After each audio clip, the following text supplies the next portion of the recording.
Let's begin with an obvious, the expected accession of Sweden. Speaking at the beginning of a two-day NATO summit in Vilnius, Secretary General Jens Stoltenberg welcomed President Erdogan's agreement to forward the accession protocol for Sweden and the Grand National Assembly as soon as possible, calling this a historic decision. Moreover, the Secretary General stressed that this summit is already historic before it has started, since Sweden will become a full-fledged member of the alliance.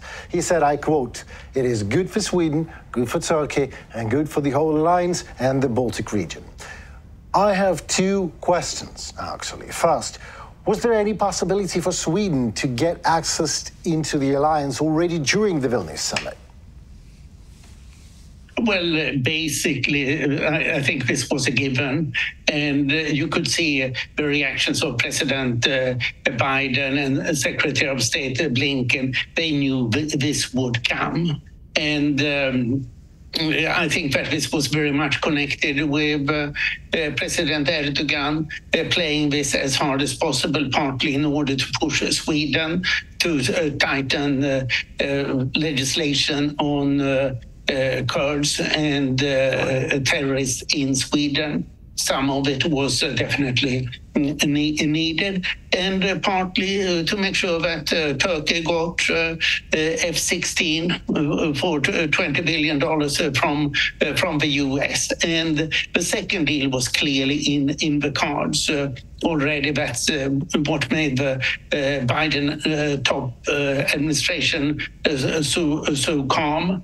And Sweden did what it had to do formally on the first point. Right, so can you talk us through a bit more about this anti-terrorist legislation? What is it about? What happens?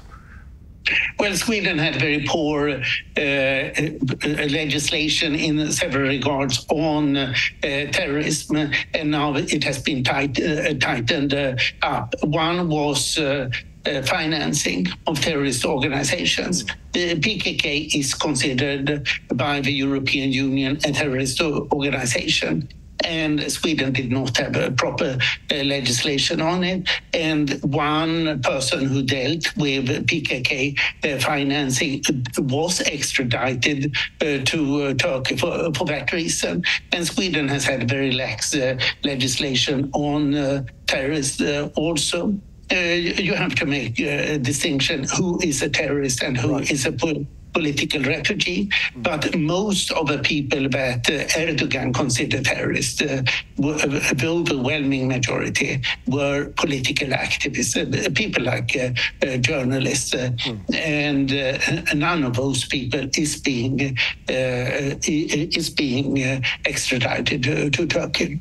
Right, but please explain to me. So Sweden did it quite fast, right? So the Sweden didn't know before they did. You probably in Sweden had a poor legislation in this matter. And then if you want to access the NATO, you have to fix the matter. And then the matter was fixed quite fast, was it? Yeah, it was done last year, all these legislative changes, but then President Erdogan raised the bar, and something rather silly was the burning of two Qurans in Sweden, one by a Dane, financed by Russians outside of a Turkish embassy, and then later by an Iraqi atheist outside of the mosque, the main mosque in Stockholm. And Sweden has very far-reaching freedom of expression legislation, approximately like the United States. And Erdogan complained about this as well. And the biggest deal was probably that Erdogan wanted, I think in the end, 200 Kurdish activists in Sweden to be extradited to Turkey, but apart from two, these people were bona fide political refugees. Well, I have a very tricky question, actually, from me personally. Erdogan obviously has quite an influence in Sweden right now. Do you think that this influence will be prolonged after Sweden will access NATO, after it will become an ally of in the alliance, and will have all the rights? What happened? I mean, I wouldn't put it like that. No. Sweden had certain weaknesses in its anti-terrorist legislation, and they have been tightened. Okay, so the matter has been fixed, and yeah, all right. Yeah, so I don't think that any matter remains. And the last point that Erdogan brought up, seemingly not seriously, that is that Turkey should be allowed to enter the European Union. And the irony is that Sweden has been the country that has been most in favor of Turkey joining the European Union. But of course, now Turkey violates all kinds of universal norms on freedom of media, freedom of expression, and rule of law. So therefore, EU accession is not on the table, and this is not an issue that Sweden should be approached about. Right, thank you very much for your detailed answer. My next question, what's next, Professor? Should we expect more countries to enter the alliance? I'm not talking about the Ukraine right now. I'm talking about Balkans, for example, Moldova, and maybe more countries want to join the alliance. Do you think this is the case? Do you think this is the future of alliance, more entry? Well, if we start with the European Union instead, we have that the Western Balkans is a big issue. And Montenegro and Albania have already, and North Macedonia have already entered NATO, but they are not part of the European Union. Serbia is going in the wrong direction, both in terms of corruption, rule of law, and highly pro-Russian. So Serbia is really out of it for a considerable period, and of course not getting closer to NATO. Moldova is a moot point because Moldova is basically doing the same as Ukraine. It has a very nice government and president now, and a nice parliamentary majority, but it doesn't really have any defense.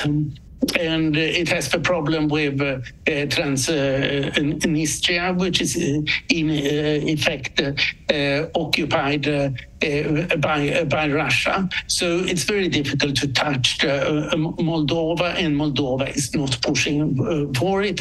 It's rather maintaining a neutral position because of a strong pro-Russian bloc within the country. So Moldova can't be touched, and Georgia got a quite negative hearing at the NATO summit for good reasons, because this is a one-man show of Bidzina Ivanishvili, who in effect runs the country to the benefit of Russia. So Georgia is out for the time being. So what remains? Well, we have two still neutral countries in Europe that are members of the European Union. That is Austria and Ireland. Ireland has effectively no defense.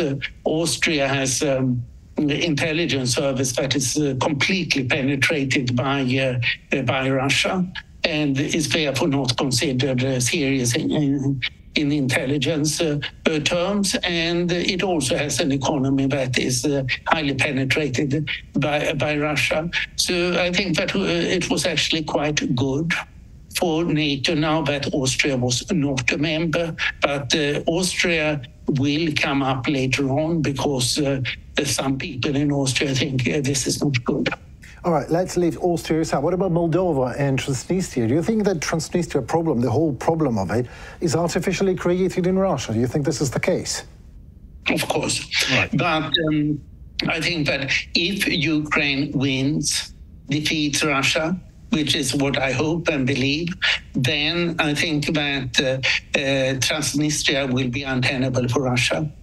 What I hear is that we have only 1,500 troops there, and they are not very well trained or well equipped.